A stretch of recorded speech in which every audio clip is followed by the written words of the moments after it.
floor is yours. Point the words. Yes. Thanks, Chairman. Good afternoon, everyone. I'm here to share you some funding about the topic seismic cell structure interaction study of inclusion reinforced foundation with a macro element. I'm Yu Shangshen, engineer from French geotechnical consulting company and a PhD student at INSTA Paris, IP Paris.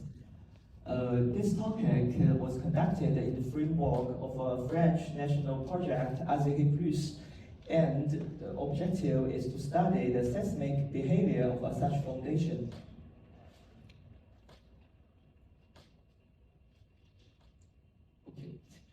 My presentation have 4 parts. We will start with an introduction about rigid inclusion ground improvement. Rigid inclusion ground improvement is a recent technique. It is used to reduce the settlement of the foundation while increasing its bearing capacity. Unlike deep foundation, the rigid inclusions are physically separated from the foundation. Instead, a load transfer platform is incorporated between rigid inclusions and the structure they support. This technique has been applied in various significant projects, such as Rheum-Anti-Rheum Bridge, Iseda nuclear waste storage, and LNG tanks in Kuwait. Furthermore, some French national research projects have been specifically investigate this technique.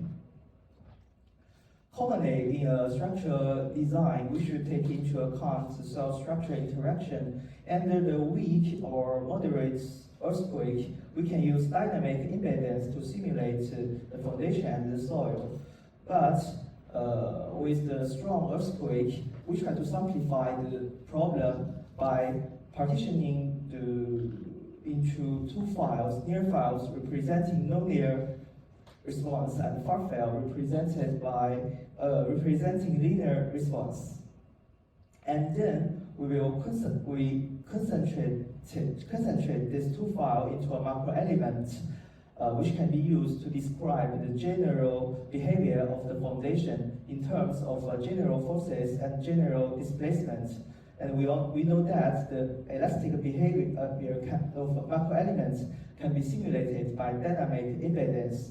But for the plastic part, how do we get a failure surface to describe the plastic behavior of such foundation? And we can find that the yield design theory is a valuable tool to get a suitable failure surface for the foundation reinforced by rigid inclusions. So numerous application with mentioned theory can be found in the existing literature, but they are used for the nailed slope. And some calculation programs such as Dalhong, which can be used to study the stability problem of nailed slope.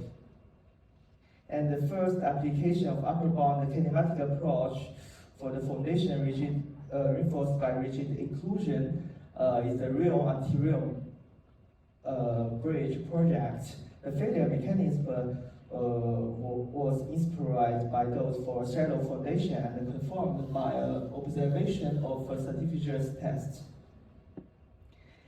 So, inspired by this work, these studies in our work, the focus is on the foundation reinforced by rigid inclusion, and the failure mechanism is the block mechanism inspired by those for shallow foundation, and we have proposed the multi-criterion for inclusions. In order to apply the upper bound kinematic approach, we need to identify the possible failure in the system, the potential velocity file. The first potential failure may occur in the load transfer platform or failure in the reinforced soil. So by identifying this failure, we can propose the three simplified subsystems. The first one presents the failure in the load transfer platform.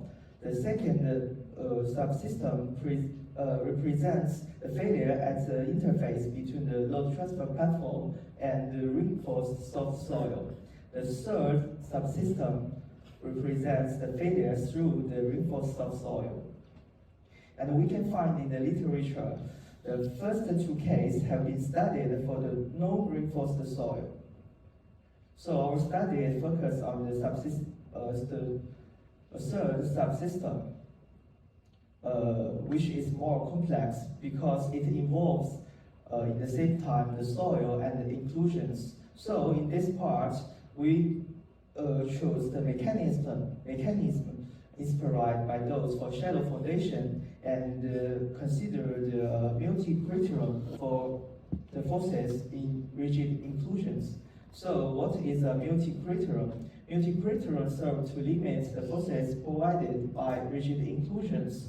It is composed by several criteria. The first criteria could be the material intrinsic strength.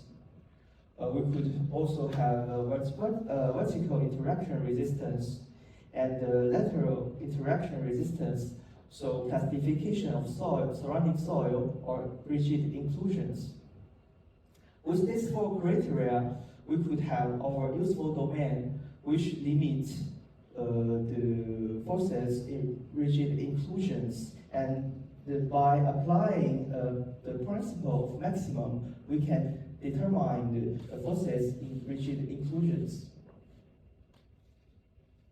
Now let's see how could we use these three subsystems to construct the interaction curve, for example, in VH plane for such foundation. We can see that the case 1 represents the failure in the load transfer platform, represented by the curve, by the blue curve, and we could have a comparison between our analytical solution and numerical modeling. The second subsystem represented by a green curve, and we could also have a numerical modeling which confirm this mechanism, this failure mechanism. And the subsystem 3 represent failures through the reinforced soil, represented in figure by the red curve, and we could have a comparison between the analytical solution and the finite element analysis. So with this three curve, we could have the interaction curve in the VH plane for foundation reinforced by rigid inclusions, and if we compare the result with a system without reinforcement, it's evident that the bearing capacity of the system with reinforcement is twice as high as the system without rigid inclusions. Now we have obtained the interaction curve by superimposition these three subsystems. We are now interested in the soil inertial effect during the earthquake. In this upper bound kinematic approach, the soil inertial can be represented by the body force. This figure presents the interaction curve for the foundation under different amplitude earthquake. We can find that bearing capacity of this foundation system is influenced by the soil inertial. Okay, in conclusion, in this study, we have proposed an innovative analytical approach to determine the seismic bearing capacity for the foundation reinforced by rigid inclusions within the framework of upper bound kinematic approach. And we have proposed the three simplified subsystems to the analysis, and our analytical solution have been validated against numerical modeling.